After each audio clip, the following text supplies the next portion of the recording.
ಸರ್ಕಾರಿ ಶಾಲೆ ಅಡಿಗೆ ಕೋಣೆಯಲ್ಲಿ ಅಗ್ನಿ ಅವಘಡ ಸಂಭವಿಸಿದೆ. ಕೊಪ್ಪಳ ಜಿಲ್ಲೆಯ ಕಾರಟಗಿ ಪಟ್ಟಣದ ರಾಮನಗರದಲ್ಲಿ ಘಟನೆ ನಡೆದಿದೆ. ಸರ್ಕಾರಿ ಹಿರಿಯ ಪ್ರಾಥಮಿಕ ಶಾಲೆಯಲ್ಲಿ ಗ್ಯಾಸ್ ಲೀಕ್ನಿಂದಾಗಿ ಬೆಂಕಿ ಹೊತ್ತಿಕೊಂಡಿದೆ. ಅಡುಗೆ ಮನೆಯಲ್ಲಿನ ವಸ್ತುಗಳು ಸುಟ್ಟು ಕರಕಲಾಗಿವೆ. ಕೆಲ ಹೊತ್ತು ಆತಂಕದ ವಾತಾವರಣ ಸೃಷ್ಟಿಯಾಗಿದ್ದು ಅಗ್ನಿಶಾಮಕ ಸಿಬ್ಬಂದಿ ಬೆಂಕಿಯನ್ನು ನಂದಿಸಿದ್ದಾರೆ.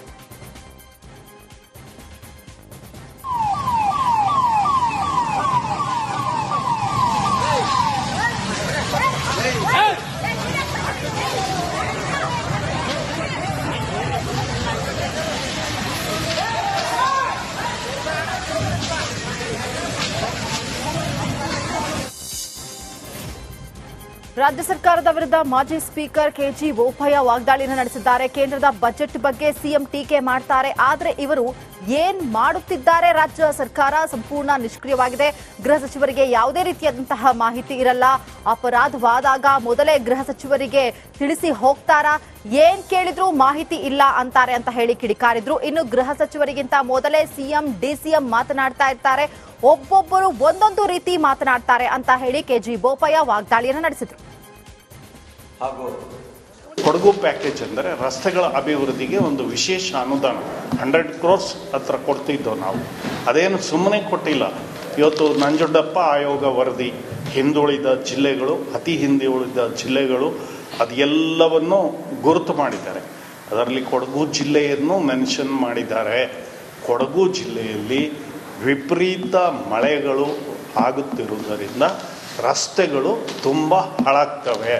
ಹಾಗಾಗಿ ಕೊಡಗು ಜಿಲ್ಲೆಗೆ ರಸ್ತೆಗಳಿಗೆ ವಿಶೇಷ ಅನುದಾನ ಕೊಡಬೇಕು. ಬಿಜೆಪಿಯಲ್ಲಿ ಮಾತನಾಡುವುದು ನಾನು ಒಬ್ಬರೇ, ಹಾಗಾಗಿ ನನ್ನೇ ಟಾರ್ಗೆಟ್ ಮಾಡಿದ್ದಾರೆ ಅಂತ ಹೇಳಿ ಕಲಬುರಗಿಯಲ್ಲಿ ಸೇಡಂನಲ್ಲಿ ಶಾಸಕ ಬಸನಗೌಡ ಪಾಟೀಲ್ ಯತ್ನಾಳ್ ಹೇಳಿದ್ದಾರೆ. ನನ್ನ ಫ್ಯಾಕ್ಟರಿ ಮುಚ್ಚಿಸುವುದಕ್ಕೆ ರಾಜಕೀಯ ಕಾರಣ.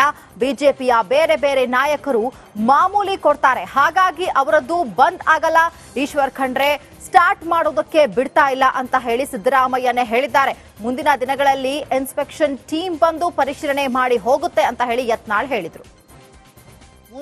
ಯತ್ನಾಳ ದಿನದಲ್ಲೇ ಪಾರ್ಟಿ ನಿಷ್ಠಾವಂತ ಕಾರ್ಯಕರ್ತರು, ಪಾರ್ಟಿ ಕಟ್ಟದವರು, ಪ್ರಾಮಾಣಿಕರು, ಹಿಂದುತ್ವದ ಪರವಾಗಿ ಮಾತಾಡೋರು ಜನ ಜೀವಂತ ನಾವದೀವಿ. ಕಾರ್ಯಕರ್ತರು ಈ ರಾಜ್ಯದಲ್ಲಿ ಇನ್ನೂ ಆಶಾಕಿರಣ ನಾವೇ ಇದೀವಿ. ತಲೆಗಿಟ್ಕೋರಿ.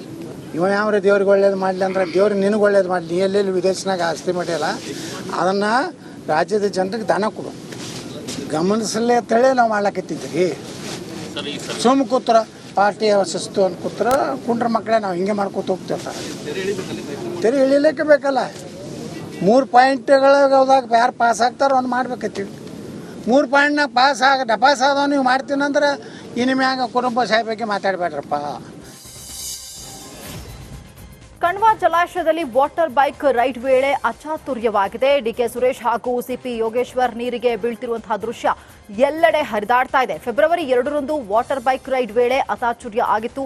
ಒಂದೇ ವಾಟರ್ ಬೈಕ್ನಲ್ಲಿ ರೈಡ್ ಮಾಡ್ತಿದ್ದ ನಾಯಕರು ನೀರಿಗೆ ಬೀಳ್ತಾ ಇದ್ದಂತೆ ಈಜಿ ದಡ ಸೇರಿದ್ರು.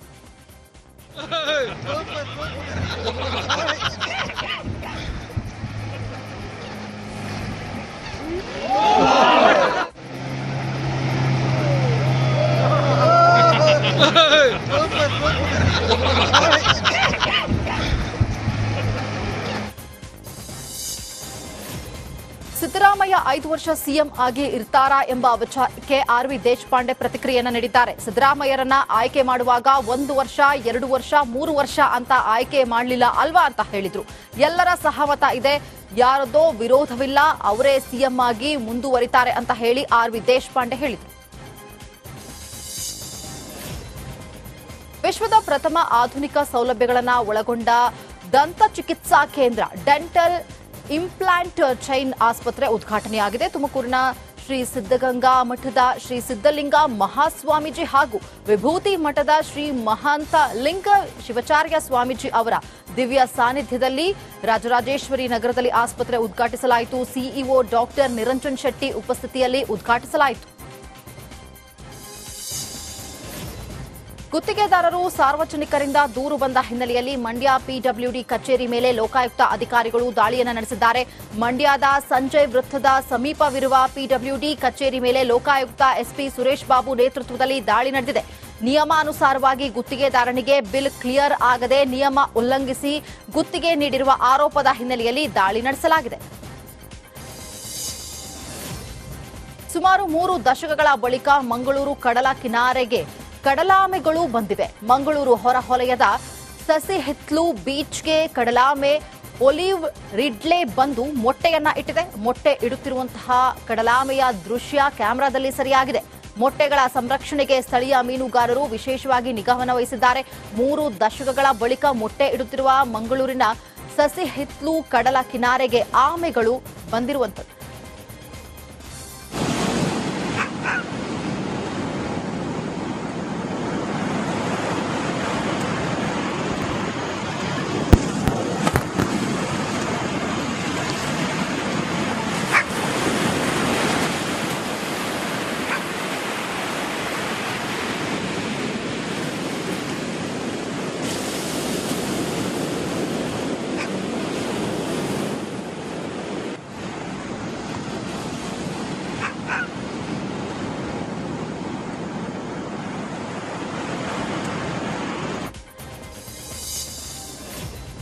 ರಜೆ ಹಾಕದೆ ಕೆಲಸಕ್ಕೆ ಗೈರು ಹಿನ್ನೆಲೆಯಲ್ಲಿ 9 ಜನ ಪೌರ ಕಾರ್ಮಿಕರಿಗೆ ನಗರಸಭೆಯಿಂದ ನೋಟಿಸ್ ನೀಡಲಾಗಿದೆ. ಚರಂಡಿ ಕಾಮಗಾರಿ ವೇಳೆ ಕಸ ಸಾಗಿಸುವ ವೇಳೆ ಕೆಲ ಕಾರ್ಮಿಕರು ಬಿದ್ದು ಗಾಯಗೊಂಡಿದ್ರು. ಹೀಗಾಗಿ ಕೆಲವರು ಕೆಲಸಕ್ಕೆ ಹಾಜರಾಗಲಿಲ್ಲ. ಹೀಗಾಗಿ ಗಾಯಾಳು ಪೌರ ಕಾರ್ಮಿಕರಿಗೆ ನೋಟಿಸ್ ಅನ್ನು ನೀಡಲಾಗಿದೆ. ಇದನ್ನ ಖಂಡಿಸಿ ನಗರಸಭೆ ಎದುರು ಪೌರ ಕಾರ್ಮಿಕರು ಪ್ರತಿಭಟನೆಯನ್ನ ನಡೆಸ್ತಾ ಇದ್ದಾರೆ. ಸರ್, ನಂದು ಹೆಲ್ತ್ ಇದೈತಿ. ನಾನು ಒಳಗೆ ಒಂದು ಆಫೀಸ್ದಾಗ ಏನಾರ ನೈಟ್ ಡ್ಯೂಟಿ ಇದು ಮಾಡ್ಸಂತ ಇದು ಮಾಡಿ ನಾನು ಆಳು ಹಚ್ಚಿನಿ. ಕಾಲಿಂದ ತೊಂದರೆ ಐತ್ರಿ, ಹೊಟ್ಟೆದ ಕ್ಲಿಪ್ ಅದಾವ್ರಿ. ಅವರು ತೊಂದರೆ ಕೊಡ್ತಾರ್ರಿ ಕಿರಿಕಿರಿ ಸಾಹೇಬ್ಗಳು. ಆಳು ಹಚ್ಚು, ಅದು ಆಳು ಬೇಡ, ನೀವ ಬರ್ರಿ, ಅದು ಬರ್ರಿ, ಇದು ಬರ್ರಿ ಅಂತ ಇದು ಮಾಡತ್ತಾರ್ರಿ. ನನಗೆ ಒಟ್ಟು ಇದು ನೀವು ಏನು ಮಾಡ್ತೀರ ನನಗೆ ಗೊತ್ತಿಲ್ಲ. ಒಟ್ಟಿಲ್ಲಿ ಒಂದು ನೈಟ್ ಡ್ಯೂಟಿ ಇದು ಮಾಡಿಸಿ ಕಮಿಷನರ್.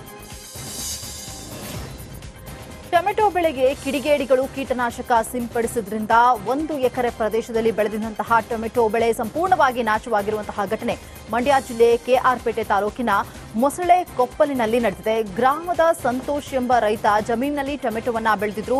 ಕಿಡಿಗೇಡಿಗಳು ತಡರಾತ್ರಿ ಜಮೀನಿಗೆ ತೆರಳಿ ಕೀಟನಾಶಕ ಸಿಂಪಡಿಸಿ ಬೆಳೆ ನಾಶವನ್ನ ಪಡಿಸಿದ್ದಾರೆ. ಲಕ್ಷಾಂತರ ರೂಪಾಯಿ ಬೆಳೆ ಬಾಳುವಂತಹ ಬೆಳೆ ಈಗ ಅದನ್ನ ಕಳ್ಕೊಂಡಂತಹ ರೈತ ಕಂಗಾಲಾಗಿದ್ದಾನೆ. ಈಗ ನಾವು ಔಷಧಿ ತಂದಿದ್ದೋ ಇವತ್ತು ನಾಳೆ ನನಗೆ ನೀರು ತುಂಬಿಬಿಟ್ಟು ನಾವು ಹೋಗಿದ್ದೋ. ಬೆಳಿಗ್ಗೆ ಬಂದು ನಮ್ಗೆ ಗೊತ್ತಾಗಲಿಲ್ಲ. ಬಂದು ನೀರು ಔಷಧಿ ಕಳ್ಸ್ಕೊಂಡು ಅದು ಔಷಧಿ ಸ್ಮೆಲ್ಲಿಂಗ್ ನಮಗೆ ಮಾಮೂಲಿ ಇದೇ ಔಷಧಿ ಅಂದು. ಆಮೇಲೆ ಎತ್ತು ಉಯ್ಕತ್ತದೋ ಒಂಥರ ನೊರೆ ಥರ ಗೊತ್ತಾಯ್ತು. ಅದೇನಂತ ನಮ್ಗೆ ಗೊತ್ತಾಗಿಲ್ಲ. ಮಾಮೂಲಿ ಔಷಧಿ ಅಂತ ಸುಮ್ಗಿದ್ದು. ಆಮೇಲೆ